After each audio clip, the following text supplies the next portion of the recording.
श्री स्वामी समर्थ. आता लवकरच नवरात्र सुरू होत आहे आणि तुळजाभवानी मातेच्या मंदिरात देवीला काही दिवस आधी झोपवण्याची प्रथा आहे. ही प्रथा का आहे याला देवीचं मनसिका निद्रा असं म्हणतात. तर ही परंपरा का सुरू झाली याबद्दल आपण या व्हिडिओमध्ये आज बघणार आहोत की नवरात्र सुरू होण्याआधी देवीला का झोपवतात. नमस्कार, श्री स्वामी समर्थ. स्वागत आहे तुम्हा सगळ्यांचं घरगुती गप्पा युट्यूब चॅनल वरती. आजचा दिवस तुम्हा सर्वांना खूप छान आणि सुखा समाधानीचा जाऊ दे हीच मी स्वामी चरणी प्रार्थना करते. नवीन व्हिडिओला सुरुवात करण्या अगोदर तुम्ही जर चॅनलवर पहिल्यांदा बघत असाल तर चॅनलला लाईक, शेअर, सबस्क्राईब करा आणि कमेंट जवळ हाईपचं बटन आहे तिथं हाईप देऊन श्री स्वामी समर्थ लिहा. नवरात्री पूर्वी झोपी गेली तुळजाभवानी माता. पहा देवीला मनसिकी निद्रा का दिली जाते, जाणून घ्या या काय आहे या मागची कहाणी. नवरात्र उत्सवापूर्वी देवी तुळजाभवानीची मनसिकी निद्रा सुरू होते. ही निद्रा देवीला दरवर्षी देण्यात येते. देवीच्या विश्रांतीचा हा काळ असल्याचे बोलले जाते. देवीला घटस्थापनेच्या 9 दिवस आधी ही निद्रा दिली जाते असल्याने काल रविवार 14 सप्टेंबर रोजी देवी तुळजाभवानीची मनसिकी निद्रा सुरू झाली आहे. आता आपण काय आहे या निद्रेचे कथा आणि याचे महत्व हे जाणून घेऊया.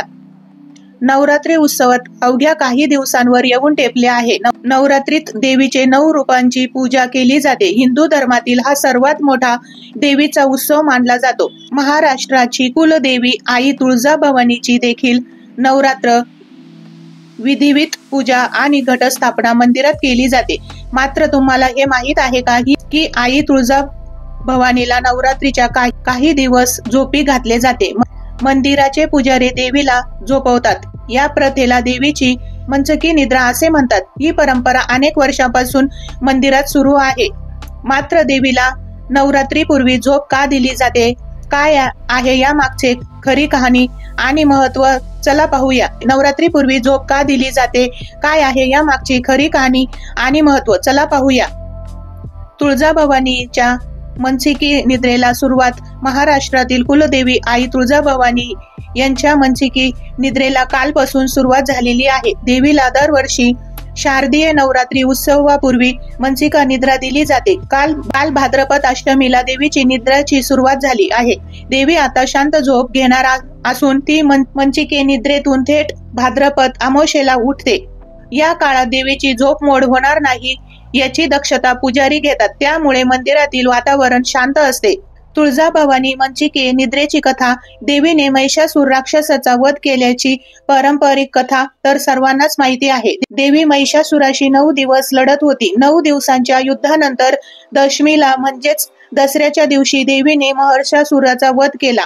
त्यामुळे या अखंड युद्धानंतर देवीला विश्रांती देण्यासाठी नवरात्री उत्सवानंतर तिला झोपवले जाते. मात्र तुळजाभवानी मातेला नवरात्री उत्सव सुरू होण्यापूर्वीच झोप दिली जाते. त्यामागची कहाणी अशी सांगितली की देवीला 9 दिवस लढण्यासाठी बळ मिळावे, तसेच या 9 दिवसात देवीची परिश्रम होणार असून त्याआधीच तिला विश्रांती मिळावी यासाठी तुळजापूरच्या भवानी मातेच्या मंदिरात देवीला मनसिका निद्रा देण्याची परंपरा आहे. तुळजाभवानी मातेची मनसिका निद्रा काल प्रारंभ झाली आहे. मंदिरातील पुजाऱ्यांनी देवीची सायंकाळी अभिषेक करून तिच्या अंगाला भंडारा लावून गर्भगृहातील चांदीच्या पलंगावर देवीला झोपवलेले आहे.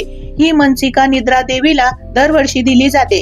देवी या निद्रेतून आता भाद्रपद अमावस्येला उठणार असल्याचे सांगितले जाते. 22 सप्टेंबरला देवीची निद्रा खुलते व घटस्थापना करून तुळजाभवानी मातेच्या नवरात्री उत्सवाला या दिवशी सुरुवात होईल. तुळजाभवानी मातेची मनसिका निद्रा या कथेबद्दल तुम्हाला माहिती आवडली असेल, व्हिडिओ आवडला असेल तर चॅनलला लाईक, शेअर, सबस्क्राईब करा आणि कमेंटच्या तिथं हाईप द्या.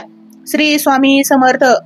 अवधूत चिंतन. श्री गुरुदेव दत्त. श्री स्वामी समर्थ.